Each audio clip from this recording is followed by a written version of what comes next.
সুস্থতা এটা কত বড় নেয়ামত, এই কথাটা আমি আমার জাতি, আমি আমার মুসল্লিদের কাছে তুলে ধরি। এবং কোনো মানুষ যখন বিভিন্ন রোগের শোকে আক্রান্ত হয়ে যায়, এর দ্বারা আল্লাহ তাআলা বান্দাকে কি বুঝাতে চায়, কি মেসেজ দিতে চায়? তোকে রোগ দিলাম কেন? রোগ এটা কি আযাব নাকি এটা রহমত? এটাও তো আমরা অনেকেই জানি না। একজন মানুষ অসুস্থ, প্রচণ্ড মাথা ব্যথা, এটা কি রোগ? অবশ্যই রোগ, যেহেতু এটা মাথা ব্যথা, মানুষকে কষ্ট দেয় এমন যেই কোনো বিষয়, এটাই মানুষের জন্য কি রোগ। যেটার বিপরীত হয় কষ্ট, যেটার বিপরীতে আছে দুঃখ, যেটার বিপরীতে আছে দুঃখ, দুর্দশা, কষ্ট, ক্লেশ, যাতনা আর ভারাক্রান্ত হৃদয়ের ভাঙ্গা মন। ঠিক না বেটি? কথা বলেন না?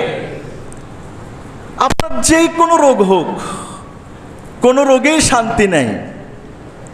যার মাথা ব্যথা সে বলে আমার যদি পেট ব্যথা হইতো, যার পেট ব্যথা সে বলে আমার যদি মাথা ব্যথা হইতো, যার কাশি সে বলে আমার যদি জ্বর হইতো, যার জ্বর সে বলে আমার যদি ফক্স উঠতো। মানে কোনো রোগেই শান্তি নেই। কিন্তু রোগী যেই রোগে আক্রান্ত মনে করে এটাই কষ্টের, ওই রোগ এত কষ্টের না। 2 দিন পরে ওই রোগ যখন আবার তাকে আক্রান্ত করে, তখন সে মনে করে আরে এটাই না আরো কষ্টের, এটার তুলনায় তো সেটা এত কষ্টের না। আমি আপনাদেরকে জিজ্ঞেস করতে চাই, আচ্ছা রোগ বলতে যা আছে এটার মধ্যে কি শান্তি নাকি দুঃখ? এটার মধ্যে কি সুখ নাকি কষ্ট?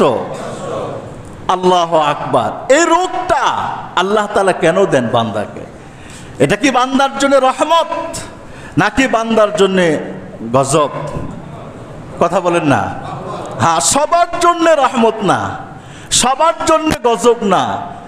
রোগ শোক এটা রহমত যারা রহমতের প্রত্যাশী, রোগ শোক এটা গজব যারা গজবের প্রত্যাশী। ঠিক না বেটে? কথা বলেন না? আল্লাহু আকবার। যারা সুস্থ আছি, অসুস্থ ব্যক্তিদের কাছে গিয়ে জিজ্ঞেস করেন, ভাই সুস্থতার নেয়ামত কেমন একটু বলেন। সে আপনাকে বুঝাবে যে সুস্থতা কত বড় নেয়ামত। যার একটা চোখ নাই, চোখওয়ালাকে জিজ্ঞেস করেন চক্ষুষ্মান, সে বলবে যে চোখ এটার মর্যাদা কতটুকুন। যার পা নাই, পাওয়ালাকে জিজ্ঞেস করেন ভাই এটার মর্যাদা কেমন। ঠিক না বেটি? কথা বলেন না? যার যেটা নাই আপনি জিজ্ঞেস করেন যে আমি তো সুস্থ আলহামদুলিল্লাহ, আমার 2টা হাত, প্যারালাইসিস হয় নাই। তাকে জিজ্ঞেস করেন যার প্যারালাইসিস হয়েছে যে আপনার কি হালাত, সে বুঝে তার 2 হাতের মর্যাদা কত। ঠিক না বেঠিক? যে খেতে পারে না সে বুঝে খাবার মর্যাদা এটা কত বড় নেয়ামত। যে হাঁটতে পারে না সে বুঝে হাঁটা কত বড় নেয়ামত। ঠিক না বেঠিক? কথা বলেন। যার মস্তিষ্কে কাজ করে না সে বুঝে এই মস্তিষ্কটা আল্লাহ পাকের দেয়া কত বড় নিয়ামত। ঠিক না? আল্লাহ রাসূল হাদিসে বলেছেন ইগতানিম খামসান ক্বাবলা খামসিন, 5 মুসিবত আসার আগে 5টি নিয়ামতের মূল্যায়ন করো। তার মধ্যে রাসূল কারীম বলেছেন তোমার অসুস্থতা আসার আগে সুস্থতার মূল্যায়ন করো। অসিহাতাকা ক্বাবলা সুকমিক, অসুস্থ হয়ে যাওয়ার আগে সুস্থতার মূল্যায়ন করো। এটা বহুত বড় নিয়ামত। এই সুস্থতা দিয়ে মালিককে খুশি করার কাজে ব্যস্ত থাকো। এই হাত, পা, কর্ণ, নাসিকা, বডি সব যিনি দিয়েছেন তিনি কে?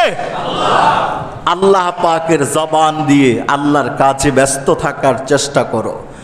আল্লাহ পাকের দেয়া হাত দিয়ে আল্লাহর কাজ করার চেষ্টা করো। আল্লাহ পাকের দেয়া পা দিয়ে আল্লাহ পাকের কাজ করার চেষ্টা করো।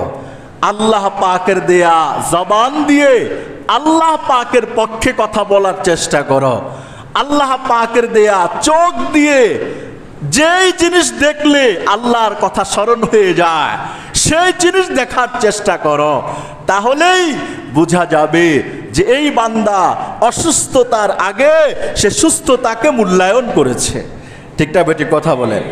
আমাদের কি হয়, আমরা সুস্থ থাকা অবস্থায় মানে আল্লাহকে যেন এক প্রকার ভুলেই গেলাম।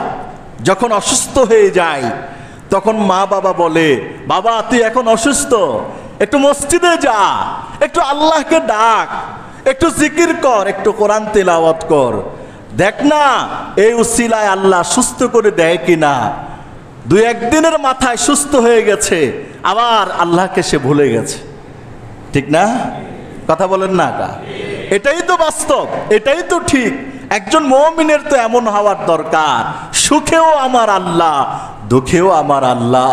সুখ যিনি দিয়েছেন তাকে আমি ভুলি কি করে, দুঃখ যিনি দিয়েছেন উনি দুঃখ দূর না করলে দূর করবে কে, তো তাকে আমি ভুলি কি করে।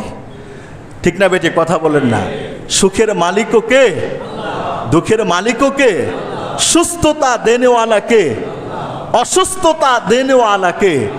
তাহলে যেই আল্লাহ আমাকে আপনাকে অসুস্থতার নেয়ামত দেন, এই আল্লাহ ছাড়া পৃথিবীর কেউ সুস্থ করতে পারবে না। যে আল্লাহ পাক আমাকে সুস্থ করেছেন, আল্লাহ পাকের হুকুম ছাড়া পৃথিবীর কোনো জিনিস আমাকে আপনাকে অসুস্থ করতে পারে না, পারবে না। এই ঈমান এক নম্বরে রাখা, সবার আগে রাখা, সর্বাগ্রে রাখা, ঈমানের মূল জায়গায় এটা বসানো। খালেক তিনি, মালিক তিনি, জীবন দেনে ওয়ালা তিনি, খাওয়ানে ওয়ালা তিনি, পালনে ওয়ালা তিনি, সুস্থ করনে ওয়ালা তিনি, অসুস্থতার পরে যিনি সুখ দেন উনিও তিনি। যখন কেউ ছিল না তখন ছিলেন তিনি, যখন সবাই আছে তখনও আছেন তিনি, যখন কেউ থাকবে না তখনও থাকবেন যিনি, তিনি কে? আরো জোরে বলুন, কে? এই মন্ত্রটা প্রত্যেক মুমিনের ঈমানের আগায় বসাইতে হবে। এই মন্ত্রটা অসুস্থ হয়ে গেলে শুধু এই চিন্তা না করি, আরে আমি তো অসুস্থ, ডাক্তার আমাকে সুস্থ করবে না। ডাক্তারের বাপার ওই ক্ষমতা নাই, ওটা আমাকে সুস্থ করবে না। যদি ডাক্তারের বাবা বা এদের 14 গোষ্ঠীর ক্ষমতা থাকতো সুস্থ করার, তাহলে প্রতিনিয়ত হাসপাতাল থেকে এক এক করে লাশ কেন বের হচ্ছে? কত দামি দামি ডাক্তার আছে, বিদেশি প্রফেসররা আছে, নাম করা আন্তর্জাতিক ডাক্তারের অধীনে চিকিৎসা নেওয়ার পরেও মৃত্যুর কোলে সে ঢলে পড়েছে। আছে না নেই? এরকম অভাব নাই, অভাব নাই, প্রতিনিয়ত। এজন্যই তো রাসূল বলেছেন, এই প্রস্তুতি নাও, একটু মরা মানুষের কাছে যাও, মরা মানুষের কবর জিয়ারত করো। আর আমরা বলি এটা তো একটা মুর্দা বাগান, সবাই মরে আছে। মুর্দা বাগানের আগে জিন্দা বাগান, হাসপাতাল। সেখানে গিয়ে গেটের সামনে একটু দাঁড়াও, একটু চিন্তা করো না। এক এক পরে লাশ বের হচ্ছে, কারো হাত নেই, কারো পা নেই, কারো পেট বিশাল বড় ফুলে গেছে, কারো পা ফুলে গেছে।